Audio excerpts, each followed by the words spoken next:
자, 스페이싱 차례입니다. 제가 애니메이션 3대 요소 말씀드렸죠. 포즈, 스페이싱, 트래젝토리. 그 중에서 스페이싱을 다룰 건데, 스페이싱이 2D 애니메이션 용어입니다. 뭐 간단하게 얘기하면 타이밍 같은 건데, 엄밀히 말하면 타이밍과 좀 다른 개념이죠. 이 부분에 대해서 제가 자료를 좀 갖고 있는 게 있는데, 그거를 좀 보여드리면서 진행을 하겠습니다. 자, 요게 스페이싱이에요. 자, 화면을 보면, 제가 책을 좀 캡처한 건데, 지금 보면 이 공이 지금 통통 튀겨져 나가는 움직임을 갖고 있죠. 이때, 요 공의 하나하나들이 이제 한 프레임씩이라고 따진다면, 이 한 프레임마다의 이 공의 간격이 있을 겁니다. 이 간격. 이 간격이 스페이싱이라고 합니다. 그리고 지금 타이밍이라고 쓰여진 부분이 있죠. 그러니까 타이밍은 보통 어떤 시간을 특정하는 경우가 많아요. 이 시간에 이 위치에 이 녀석이 어떤 형태로 존재한다 라고 표현할 때 이제 타이밍이라고 얘기를 하는데, 스페이싱은 시간과 상관이 없어요. 시간과 상관이 없이 하나의 물체가 이동을 할 때 어느 정도의 간격을 갖고 이동을 하는지에 대한 어떤 설명법이기 때문에 근본적으로 타이밍과 좀 개념이 다릅니다. 그래서 타이밍으로 설명하기는 쉽지만 이게 같은 말이 아니라는 게 중요합니다. 그래서 스페이싱은 항상 제가 말씀드릴 때 어떻게 떠올리셔야 되냐면 캐릭터나 또는 오브젝트나 그 물체의 프레임마다 간격이라고 생각하시면 돼요. 간격. 근데 프레임마다라고 생각하면 또 시간이라는 느낌이 들 수 있잖아요.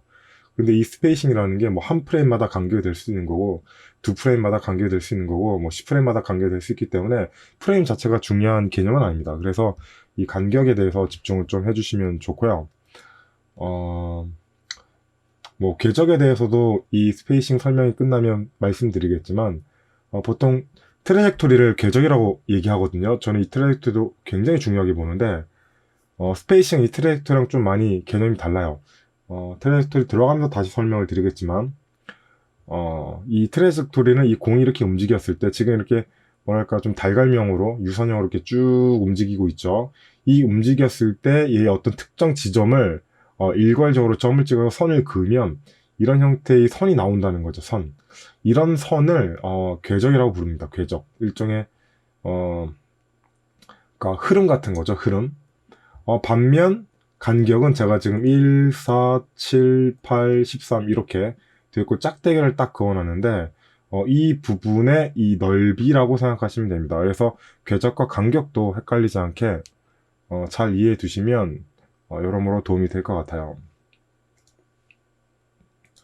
그래서 트래젝토리를 공부하는 방식은 한 두 가지 정도 있는 것 같습니다. 여러 가지 방식은 있는데 제가 권해드릴 만한 방식은 두 가지쯤 있는 것 같아요. 오늘 이걸로 한번 써볼까요? 첫 번째, 영상 편집이에요. 한글 안 나오나? 폰트가 이걸로 돼 있어서 안 나오나 보네요. 폰트가 나눔 고딕. 네, 나오겠죠? 영상 편집을 통해서 프레임을 추출합니다. 이걸로 일단 공부를 할 수 있고요. 가장 좋은 방식 중 하나죠. 공부할 때 쓰는 방식 중에. 그 다음에는 수학이 있습니다. 수학. 물리학일까요? 물리학이 더 가깝겠네요. 수학도 좀 도움이 되는데 물리학이 있습니다. 스페이싱을 찾는데 왜 물리학이 들어가냐고요? 생각보다 물리학이 들어가요. 그래서 보통 공부할 때 이 두 가지 관점에서 공부를 하시면 도움이 많이 됩니다. 그냥 맨땅 헤딩 하기보다는,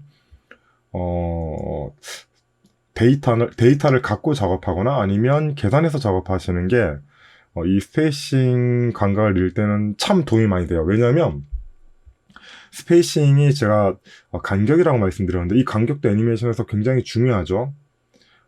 어떤 공격 동작을 한다던가 아니면 걷기뛰기를 한다던가 어떠한 동작에서도 이 간격 때문에 애니메이션의 느낌이나 뉘앙스가 굉장히 달라지거든요. 실제로 천천히 걷는 거나 빨리 걷는 것도 이 스페이싱 간격이 확실히 다르죠. 그런데 이거를 무작정 들어가기보다는 일단 영상 편집을 통해서 실제 움직이는 물체를 어, 영상에서 이제 프레임 단위로 추출하고 그 프레임 단위로 추출한 이 영상의 그 단위들을 보는 거예요. 예를 들면 애니메이션에서는 원화와 동화라는 개념이 있는데 이것도 2D 용어죠. 원화는 어떤 핵심이 된 어떤 포즈를 얘기하는 거고 동화는 그 핵심 포즈 사이에 중간 과정을 의미합니다. 그래서 그 원화와 원화 사이에 어느 정도의 중간 동화가 들어갔는지 영상 편집의 그 프레임 수를 통해서 확인하는 거죠. 이게 굉장히 중요해요. 예를 들면 저의 무척 어릴 때의 모습인데요. 자, 이 자료를 좀 볼게요. 저는 자료를 어떤 식으로 많이 갖고 있냐면 이런 식으로 갖고 있어요. 제가 직접 연기한 건데 어떤 검을 들고 대각선을 벨 때 지금 보시면 숫자가 쓰여져 있죠. 이 숫자가 뭐냐면 이 동작과 이 동작을 했을 때의 일종의 타이밍이라고 보시면 돼요. 물론 정확한 타이밍은 아니죠. 근데 어떤 힘의 분배가 이러한 수치만큼 스페이싱적으로 분류된다는 거예요. 그래서 이거를 그림 파일로 보면 화질이 안 좋아서 다행이네요. 저의 네, 어릴 적 애니메이터의 모습인데 검을 들고 이렇게 한 프레임 단위로 넘기면 이런 식으로 검을 베는 동작을 볼 수 있죠. 이 동작을 할 때 각각의 이 포즈들을 원화라고 부릅니다. 원화. 저는 이게 좀 중요한 원화라고 보고 이 포즈들과 포즈들 사이의 타이밍들이 이 숫자로 파악한다는 거죠. 근데 요거 연기할 때는 제가 좀 동작을 정확하게 하려고 일부러 느리게 했어요. 근데 일부러 느리게 하더라도 일정 정도의 흐름을 잡고 진행했기 때문에 여기에서 산술적으로 어느 비율적으로 퍼센테이지를 떨어뜨려서 이제 빠른 템포의 동작을 만든 거죠. 그래서 저는 이 사이의 어떤 스페이싱 간격을 매우 중요하게 여깁니다. 실제로 이 하나의 동작이 120프레임까지 넘어가진 않아요. 이게 그때 아마 초당 60프레임으로 제가 찍었던 걸로 기억나는데, 이런 식으로 요 타이밍들이 있다는 거. 네, 실제로 여기에서 정점까지 오는데 걸린 시간이 6프레임밖에 안 걸렸어요. 그쵸? 초당 60으로 찍었으니까 3D 맥스가 기본이 초당 30이죠. 그걸 치면 여기서 여기까지 오는데 한 3프레임 만에 도착한다는 거예요. 이게 기본이고 여기서 이제 더 빠른 템포의 액션을 원하면 줄이거나 아니면 느린 걸 원하면 좀 더 늘리거나 뭐 이런 식으로 하는 거죠. 중요한 거는 이 각각 포즈 사이에 스페이싱 템포입니다. 그래서 영상 편집을 통해서 이런 식으로 데이터를 구축하고 이 데이터대로 한번 진행해보고 그 편을 본 다음에 조정해보는 거죠. 이 포즈와 이 포즈 사이를 좀 줄여볼까? 이 포즈와 이 포즈 사이의 스페이싱을 줄여볼까? 아니면 늘려볼까? 이런 실험적인 것들을 통해서 내 뇌 속에 지속적인 스페이싱 데이터를 축적해야 좋은 스페이싱을 만들 수 있습니다. 이게 첫 번째 연습법이죠. 그래서 무작정 포즈 만들고 감으로 왔다 갔다 하기보다는 이런 식으로 데이터를 기반해서 훈련하는 게 훨씬 그리고 아주 빠르게 도움이 됩니다. 영상 편집하는 시간을 결코 아까워해서는 안 돼요. 그 다음에 물리학적인 방법이 있죠. 이거는 우리가 지구에 살고 있고 지구는 그 지구 중력 갑자기 기억이 안 나네. 9.8 그쵸? 9.8 065라는 미터 퍼 세크 제곱의 어떤 중력을 우리가 수학적으로 알고 있어. 이게 뉴턴이 알아낸 거죠. 따라서 물체가 위에서 아래로 떨어질 때의 어떤 스페이싱들을 수학으로 다 계산할 수 있어요. 마찬가지로 우리가 인간이고 그리고 중력의 법칙에 의해서 움직이고 있고 그 다음에 무게라는 게 있고 그 다음에 운동학이라는 개념이 있기 때문에 모든 움직임을 계산할 수 있습니다. 수학적으로. 근데 고려해야 될 변수들이 너무 많기 때문에 보통 계산을 잘 안 하죠. 근데 단순한 어떤 타이밍들에서는 이 계산이 더 편할 수 있어요. 가령 공튀기 같은 경우에 또 공을 떨어뜨리거나 던졌을 때는 완전히 물리기 때문에 오히려 그 거리라던가 타이밍, 스페이싱들은 이 계산이 더 정확하고 표현이 더 좋게 보이는 경우가 굉장히 많습니다. 그래서 이 부분에 대해서는 그래프를 이해하는 것이 중요해요. 어디 보자. 이게 있었는데, 네. 뉴턴 그림이네요. 네, 요거 한번 볼까요? 요겁니다. 뉴턴. 이 사람 굉장히 유명하죠? 이 뉴턴에 대한 운동 법칙 3개 정도만 이해하시면 갑자기 물리학 시간이 나오는데, 기초적인 스페이싱을 계산할 때 도움이 돼요. 일단 지구 중력이 9.8이죠. 9.8. 요걸로 계산할 수 있는 어떤 타이밍들이 굉장히 많거든요. 가령 요런 것들 있잖아요. 가속도 그래프. 요런 그래프들도 사실 삼각함수 그래프예요. 삼각함수 그래프. 이것도 다 수학이죠. 근데 이 삼각함수 그래프가 실제로 3D Max 안에서 구현되어 있습니다. 우리가 이거를 잘 꺼내 쓰지 않을 뿐이지 모든 물체 애니메이션에 이 삼각함수 그래프를 이미 쓰고 있어요. 대표적으로 여기에 보시면 오른쪽 하단에 보시면 여기에 뭔가 그래프 같이 생긴 게 있는데 셋키 옆에요. 이걸 꾹 누르고 있으면 여기 그래프가 나옵니다. 그래서 기본적인 바이패드 외에 모든 3D Max에서 존재하는 애니메이션은 이 삼각함수 그래프에 의해서 애니메이션 스페이싱이 결정돼요. 따라서 물리학을 이해하는 게 굉장히 중요하죠. 근데 이걸 이해 못하면 풀키로 애니메이션을 작업할 수밖에 없어요. 왜냐하면 내가 원하는 스페이싱 타이밍이 이 3D Max가 만들어주지 않거든요. 가령 이런 거 해볼까요? 박스 하나 만들어 주시고 이 애니메이션 한다고 쳐봅시다. 네. 자, 애니메이션 단축키 한글로도 있구나. 네. 그래서 60프레임이 2초죠. 2초 동안 제가 쭉 이렇게 이동시켰어요. 플레이해 보면은 뭔가 스페이싱이 이상하죠. 예를 들면 제가 기계적으로 이쪽으로 찍 움직이는 걸 만들고 싶다. 근데 저는 분명히 여기서부터 시작과 끝점만 정했을 뿐인데 당연히 상식적으로는 일률적인 속도가 나와야 되잖아요. 근데 그 속도를 만들어주지 않죠. 왜냐하면 3D Max가 기본적으로 애니메이션을 이렇게 일으키는 이 스페이싱 과정을 삼각함수 그래프에 의해서 다르게 해석해서 다르게 적용하고 있다는 거죠. 기본적인 거는 점점 빨라졌다가 점점 느려집니다. 그래서 속도가 이 중간이 제일 빠르고 시작 구간과 마지막 구간 느리게 만드는 그래프를 지금 기본적으로 갖고 있는 셈이에요. 요것들을 이제 바꾸려면 이 아래에 있는 그래프를 통해서 바꿔야 되죠. 예를 들면 직선 있죠, 직선. 이 직선으로 바꾸고 다시 키를 지우겠습니다. 키를 지우고 다시 찍어야 돼요. 왜냐면 저 그래프가 있는 상태에서 키를 찍어야 저 그래프 삼각함수가 이 스페이싱에 반영되거든요. 그래서 다시 제자리 키 K 찍고 똑같은 과정에서 60으로 쭉 드래그해서 움직임을 살펴보시면 정확하게 등속도 운동한다는 걸 볼 수 있습니다. 아까랑 좀 다르죠? 아니라고요?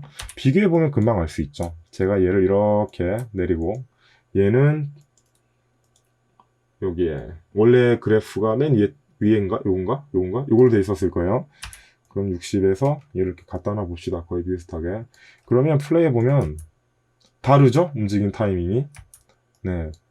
마찬가지로 다른 그래프들은 다른 삼각함수에 의해서 계산법이 달라지게 돼요.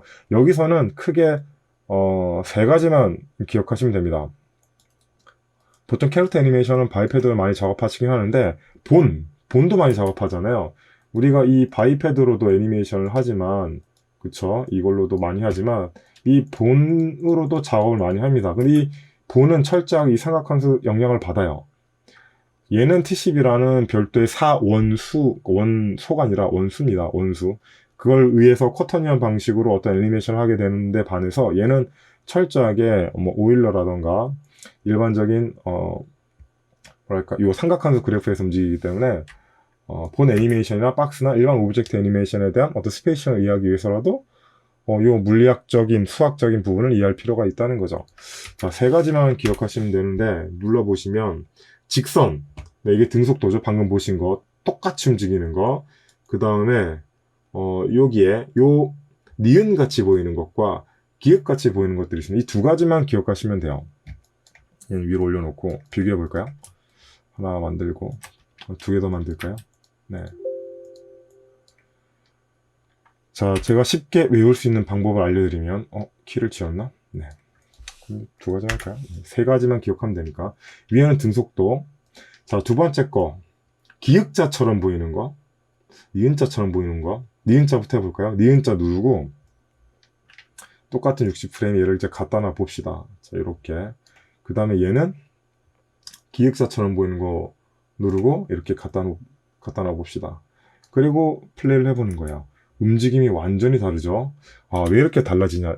즉, 이 안에 있는 키가 찍히지 않은 이 중간 동작들, 즉 스페이싱 구간들의 이 삼각함수 그래프에서 영향받는다는 건데 이렇게 생긴 건데 미끄럼 탄다고 생각하시면 쉬워요. 이 녀석은 그냥 직선이니까 사실 시간과 거리에 대한 구분인데, 얘 같은 경우는 어떤 식으로 생각하시냐면, 여기 사람이다 생각하세요, 사람 있는데, 이렇게 미끄럼 탄다고 생각하시면 돼요. 그러면은, 처음에 이렇게, 뭐랄까, 이렇게 좀, 좀 완만하니까, 처음엔 천천히 가다가, 여기 급격하죠?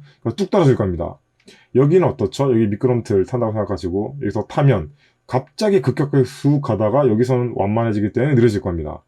따라서 이 그래프는, 사람이 여기다 생각하셔야 돼요. 점점 빨라지는 그래프예요. 점점 빨라지는 그래프. 그쵸? 처음에 여기 완만하니까 얘는 점점 느려지는 거예요. 왜냐면 시작이 빠르니까. 그래서 요 그래프를 보셨다면 점점 빨라진다. 얘는 점점 느려진다. 얘는 똑같다. 이렇게 기억하시면 이 그래프가 이해가 되실 거예요.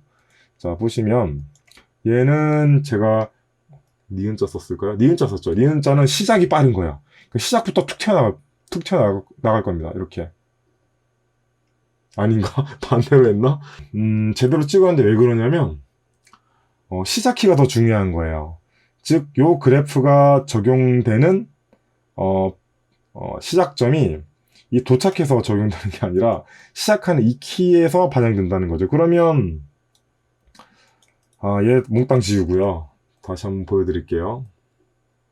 시작키를 다시 찍어야 되는데, 다시 돌리죠, 뭐. 이렇게 찍고, 얘는, 니은자 비슷한 위치에 차별하면 안 되니까. 그 다음에 기억자. 그러면 제대로 될 거야. 얘는 일류자 움직일 거고 얘는 아까 니은자였나요? 네, 니은자였기 때문에 시작부터 빨리 튀어나갈 거고 얘는 천천히 가다가 마지막에 빨리 도착할 겁니다. 플레이 보면 이렇게 되죠? 보시면 네, 예상했던 대로 얘가 먼저 출발하죠. 얘는 좀 늦게 출발하고요. 그리고 얘는 도착하는 건 동시에 도착합니다. 얘는 시간이 지날수록 천천히 가고 얘가 이제 더 빨리 도착하죠. 이렇게. 자, 이렇게 도착하는 시간은 거의 똑같습니다. 자, 이런 식으로. 자, 이런 차이가 있기 때문에 스페이싱에 대한 이해는 매우 중요하죠. 매우 중요하죠. 네, 따라서 제가 방금 보여드린 예시처럼 스페이싱을 판단하는 어떤 방법에는 이 영상 편집과 물리학 이 두 가지 방법이 있기 때문에 둘 다 병행해서 지속적으로 파악하려고 하시고 연습하시고 좋은 타이밍, 그러니까 좋은 스페이싱이라고 표현하는 게 더 정확하겠네요. 좋은 스페이싱을 찾아내려고 부단히 애써야 합니다. 이게 이제 스페이싱의 어떤 핵심 설명이 되겠네요.